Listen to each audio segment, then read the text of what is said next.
It is now my great pleasure to declare the Kenyatta Conference Center to be officially open.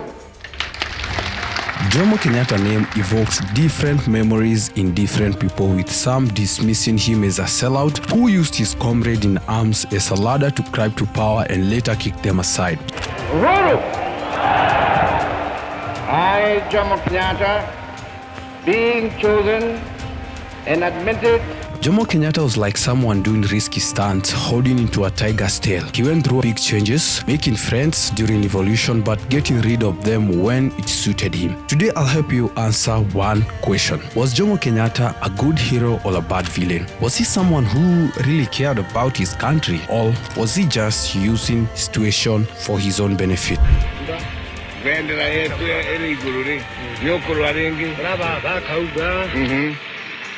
said,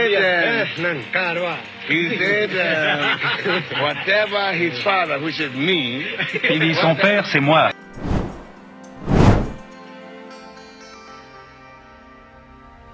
When Jomo Kenyatta was a young man, he ran away from his home Kiambu to avoid joining the army during the Second World War.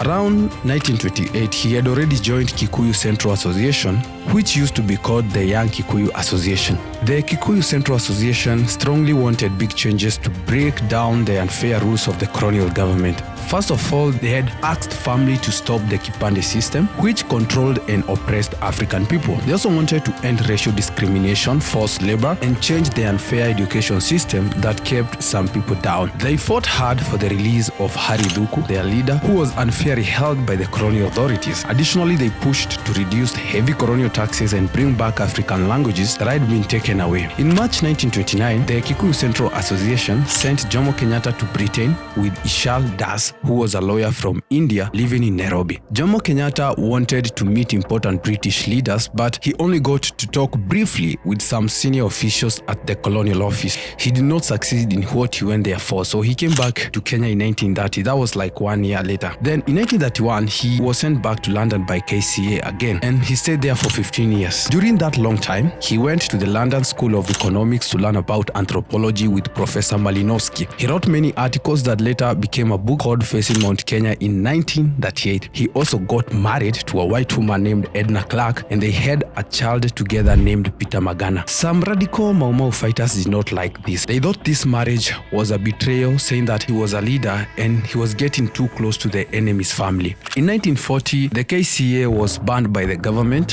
while Jomo Kenyatta was still in Britain. Then in 1944, KCA was reborn to another group known as the Kenya African Union that now incorporated more Kenyans. Before that, the Kikuyu Central Association and Young Kikuyu Association were composed of mainly people from the central region. But when Kenyatta came back to Kenya in 1946, James Gishuru, who was the chairman of Kenya African Union, had to step down for Jomo Kenyatta to take charge. When he returned to Kenya, Jomo Kenyatta did something that Mau Mau did not like. He got married to a woman named Wanjiko, who was the daughter to Senior Chief Koinange. This was a colonial chief, and this one surprised the Mau Mau extremists because they thought all people who worked for the colonial leaders were supposed to be treated as traitors. After that, Kenyatta worked with his brother-in-law, Bio Koinange, in managing Gedogori Teachers College. The college got support from different people from the Gikuyu community. People would even contribute money for the betterment of this college.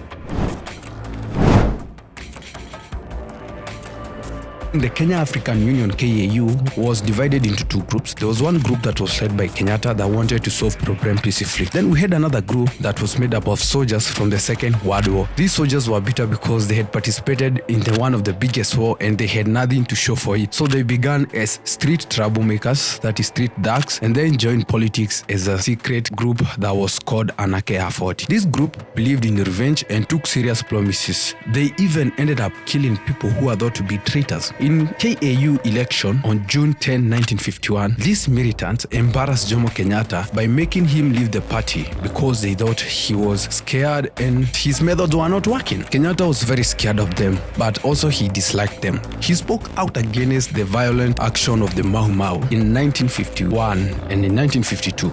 Are you now at this time prepared to condemn outright all excesses so far as the Mau Mau were concerned in the past? Well, not only Mau Mau, but I think all violence. I am non-violent myself. you disagree with what they did during that time? Well, I mean to say, I said I still stick to my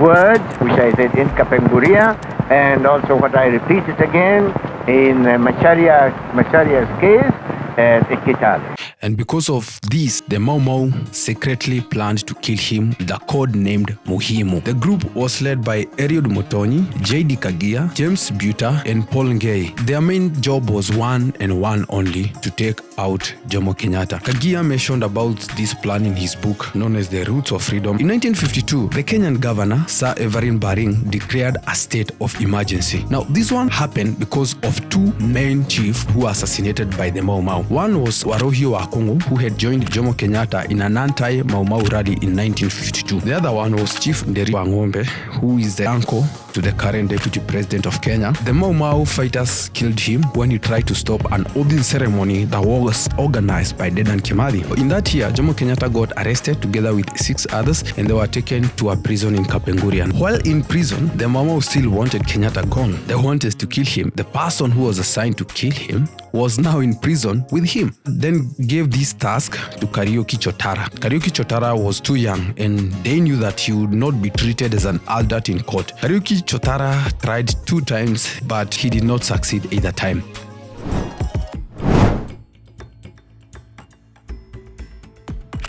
Now, in 1962, Kenyatta was let out of prison, and 1 year later, in 1963, he became the prime minister of this country. For 1 more year, he did not free the people who were in prison with him. Can you imagine that? Kenyatta told all the Mau Mau fighters to come out of the forest and give up their weapons because they had achieved what they were fighting for. But there was one man who could not have none of it. Their new leader, a man who was called General Mungi Marete. This man was chosen by General Dedan Kimathi. Before he was caught and hanged, Kimathi had given an order that his mantle was supposed to be passed to General Mungi Marete. Mungi Marete told Kenyatta that Kimathi had told him not to surrender until Africans got their land back. Jomo Kenyatta went as far as offering Mungi and his men land and vehicles. General Mungi family conveyed to Jomo Kenyatta that he was refusing his offer, asserting that it resembled a bribe. He emphasized that their fight and sacrifices were not for monetary gains or acquiring a small portion of land. Mungi categorically rejected disarming until Kenyatta government met their stipulated demands, and this was their demand. First of all, the control of the land by Kenyans themselves. Second, expulsion of foreign exploiters from the nation, and he also wanted Kenyatta to dismantle the colonial military and political structures and start implementing a fair and equal justice for all citizens. After the talk fell apart, Kenyatta warned the Mau Mau leaders that the government would use military force if they did not change their position. Later in 1965, Kenyatta government would later kill Mungi and his followers. He ordered soldiers, including white and black ones from the former colonial army, as well as police and a special militia, to go back to the forest and find the Mau Mau. They heavily bombed the Kirinyaga region, and a curfew was set in the Meru district, and many innocent people were killed in the name of law and order. General Mungi, General Doko, Chui were killed in a battle on January 26, 1965. Their bodies were shown in Meri town for few days. Not so many people pay attention to General Mungi Marete's story, even though he became the leader of Mau Mau after Dedan Kimathi died. If this video gets 500 likes, there will be another video of General Mungi. Holy Farm, for sale, Fraser Farm, for sale, Sutherland Farm, sold, Rannis Farm. sold. When Kenya became independent, Kenyans were meant to buy their lands from the colonizer, but only rich people like Jomo Kenyatta and others who worked for colonial government as home guards could afford to buy these properties. It was unfortunate because somebody who has spent all his life fighting in the forest could not have any money to buy these lands. What do you think about Jomo Kenyatta? Go ahead and tell me what you think about him down there in the comment. My conclusion is Jomo Kenyatta was really smart and took advantage of opportunities that came his way. He was good at seeing problems before they happened. Some thinks that he's the best hero for Kenyan freedom because he sacrificed a lot for the country's independence. But no matter what you think, we can all say that he was charming, and everything he went through is connected to how Kenya turned out, whether it turned out to be good or turned out to be bad. Now, if you did like this video, I will not mind you giving me a thumbs up, and if you have not subscribed to this channel, go ahead and subscribe there.